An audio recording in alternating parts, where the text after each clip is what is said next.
welcome to the प्रयास ई पाठशाला। मेरा नाम करुणा है and today I am going to discuss about daily current news। आज का जो न्यूज है इट्स अबाउट, पहला जो न्यूज मैं आपसे डिस्कस करने जा रही हूँ ये नेशनल न्यूज है, नेशनल न्यूज बेस्ड है।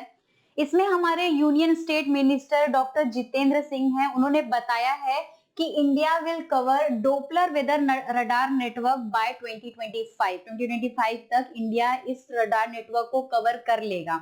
अब ये रडार होता क्या है, ये नेटवर्क होता क्या है? रडार जो वेलोसिटी डेटा को प्रोड्यूस करता है with the help of Doppler के जरिए इस वेलोसिटी डेटा को प्रोड्यूस किया जाता है, उसको ही रडार कहा जाता है।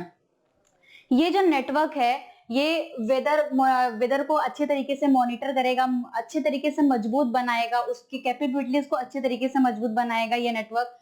उसके अलावा ये जो नेटवर्क है वो फार्मर्स, हमारे किसानों के लिए भी बहुत ज्यादा बेनिफिशियल होगा।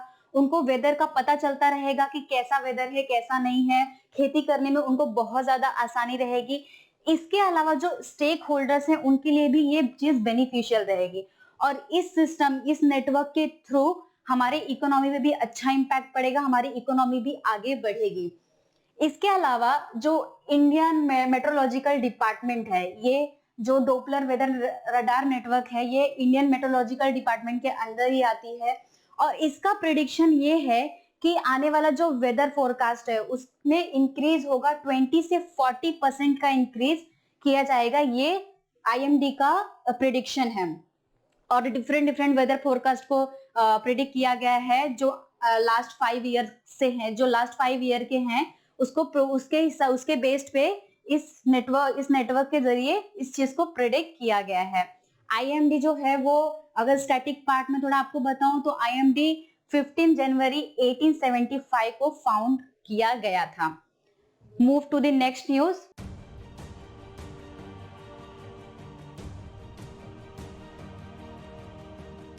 ये जो न्यूज है it's about international news. International news के बारे में यहाँ पे बताया गया है।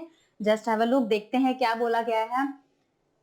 The 21st naval exercise between India and France name Varuna begins in 16 January to 20 January. Varuna जो एक्सरसाइज है इंडिया एंड फ्रांस के बीच में, जो इंडियन नेवी है एंड फ्रांस नेवी है उनके बीच में ये एक्सरसाइज की जाती है। लास्ट ईयर ये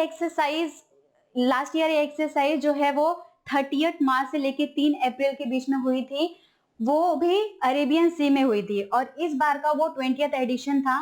इस बार का जो किया गया है 21st एडिशन, वो हमारे वेस्टर्न सी बोर्ड में ये जो एक्सरसाइज है वो कंडक्ट किया गया है। और इसको जाने की ये स्ट्रेटेजिक बायलैटरल रिलेशनशिप है बिटवीन इंडिया एंड फ्रांस, इसको एज अ हॉलमार्क कंसीडर किया गया है इस एक्सरसाइज में। तो वरुणा जो है वो, ये आप समझ लो कि ये किसका पार्ट है, इंडिया एंड फ्रांस का बायलैटरल रिलेशनशिप है बिटवीन इंडिया एंड फ्रांस। ये हो गई आज की एक इंटरनेशनल न्यूज जो एक्सरसाइज बेस्ड थी, बिटवीन हमारे इंडिया और फ्रांस के बीच में थी, उनके रिलेशनशिप के बारे में थी।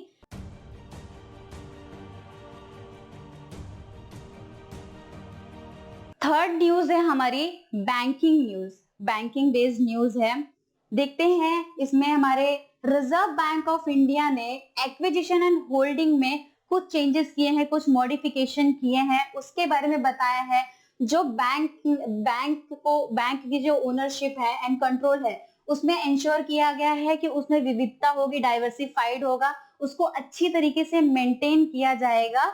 ये जो नया मॉडिफिकेशन लाया है आरबीआई ने, रिजर्व बैंक ऑफ इंडिया ने, इसमें सेंट्रल बैंक ऑफ इंडिया को भी इशू किया गया है। जो उनके होल्डिंग्स है, शेयर से, वोटिंग राइट्स है, उस अंडर बैंकिंग कंपनीज 2023 के अंडर में इसके सेंट्रल बैंक्स को ही बताया गया है, उनको ये डायरेक्शन दिया गया है कि ये डायरेक्शन को फॉलो करना है सेंट्रल बैंक्स को। इसके अंदर जो हमारे स्मॉल फाइनेंस बैंक्स है, लोकल एरियाज बैंक्स है एंड पेमेंट बैंक्स हैं, ये जो ऑपरेट करते हैं इंडिया में, ये भी इस डायरेक्शन को फॉलो करेंगे। अगर हम थोड़ा स्टैटिक पार्ट में देखें तो आरबीआई हमारा 1 अप्रैल 1935 को स्टैब्लिश हुआ था और इसका एक्ट जो है वो 1 अप्रैल 1934 है। तो इसमें कंफ्यूजन नहीं रहना चाहिए क्योंकि आरबीआई का एक्ट अलग है, आरबीआई स्टैब्लिश हुई थी अलग, मतलब 1935 को स्टैब्लिश हुई थी और इसको as a act RBI act 1934 कहा जाता है। तो ये हो गई हमारी banking news, banking based news. आज का जो न्यूज है बैंकिंग के ऊपर कि आरबीआई ने ये मॉडिफिकेशन किया है, उसके बारे में आपको मैंने बता दिया है। तो इसके बारे में आप पढ़ लेना कि आरबीआई के नए नए चीजें आती है, मॉडिफिकेशंस आती हैं एक्विजिशन पे, होल्डिंग पे, अदर थिंग्स पे हमारे, तो वो चीजों पे थोड़ा सा गौर कीजिए, ध्यान दीजिए।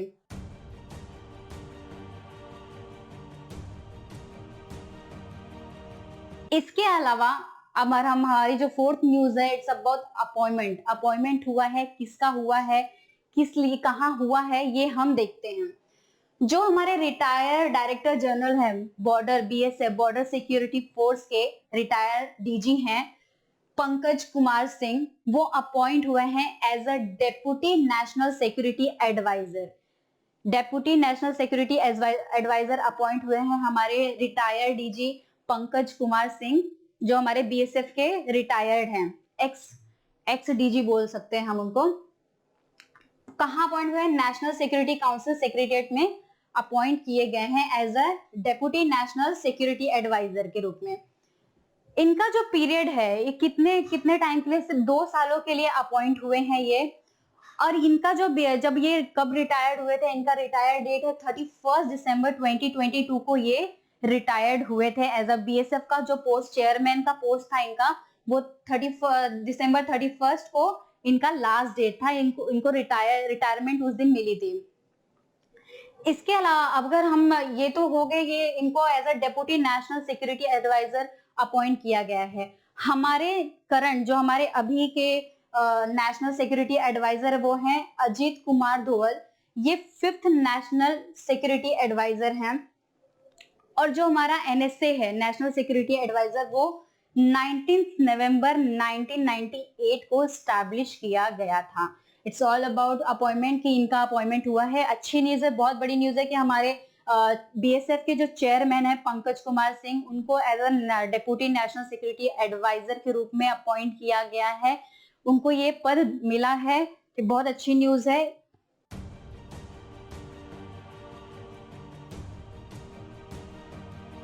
नेक्स्ट न्यूज है, it's about awards and recognition. Award मिला है, किसको मिला है, किसने दिया है, ये अवार्ड किसने हेल्ड किया था, उसके बारे में थोड़ा देखते हैं कि क्या है इस न्यूज में। Federal bank literary award 2022-23, federal bank ने ये अवार्ड कंडक्ट कराया, ऑर्गेनाइज कराया है, जो 2022-2023 में अवार्ड है। और ये अवार्ड किसको मिला है? के वेन्यू को मिला है, जो एक राइटर है, नोटेड राइटर हैं, उन्हें ये अवार्ड मिला है उनके ऑटोबायोग्राफी के ऊपर, जो ओरोवेशन थिंते कथा, ये जो ऑटोबायोग्राफी है उनकी, उसके ऊपर ये फेडरल बैंक की तरफ से इनको अवार्ड मिला है। और ये अवार्ड जो है, उन्होंने, जो फेडरल बैंक के चेयरमैन है, इंडिपेंडेंट डायरेक्टर हैं, उनके थ्रू, जो बाला गोपाल चंद्रशेखर है, उनके थ्रू ये अवार्ड उन्होंने रिसीव किया है। के वेन्यू ने उनके थ्रू अवार्ड रिसीव किया है। और जो अवार्ड फेडरल बैंक की तरफ से मिला है, फर्स्ट एवर, पहली बार फेडरल बैंक ने ये अवार्ड ऑर्गेनाइज किया है। पहली बार ऐसा हुआ है कि कोई एक प्राइवेट बैंक है जिन्होंने ये अवार्ड को कंडक्ट कराया है, ऑर्गेनाइज कराया है। तो ये अवार्ड जो गया है, वो हमारे नोटेड राइटर जो के वेन्यू है, उनको ये अवार्ड मिला है।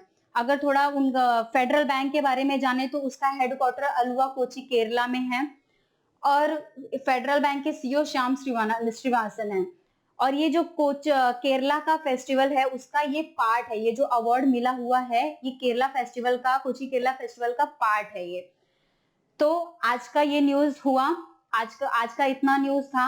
आपको मोर इन्फॉर्मेशन चाहिए तो आप हमारे टेलीग्राम, इंस्टाग्राम, फेसबुक, यूट्यूब, जो ट्विटर पेज है, आप उस पर विजिट कर सकते हैं। डेली का डेली करंट अफेयर आपको वहां पे प्रोवाइड किया जाता है, आप वहां से इजीली पढ़ सकते हैं। विजिट करेंगे तो आसानी से आपको हर एक चीजें मिल जाएंगी। अदर देन करंट अफेयर, आपको अदर भी सब्जेक्ट्स के वहां पे सब चीजें इजीली अवेलेबल मिल जाएंगी, तो आप वहां से भी चीजें पढ़ सकते हैं, देख सकते हैं और उसको अच्छे तरीके से यूटिलाइज कर सकते हैं। स्टे कनेक्टेड विद प्रयास ई पाठशाला। Thank you for watching.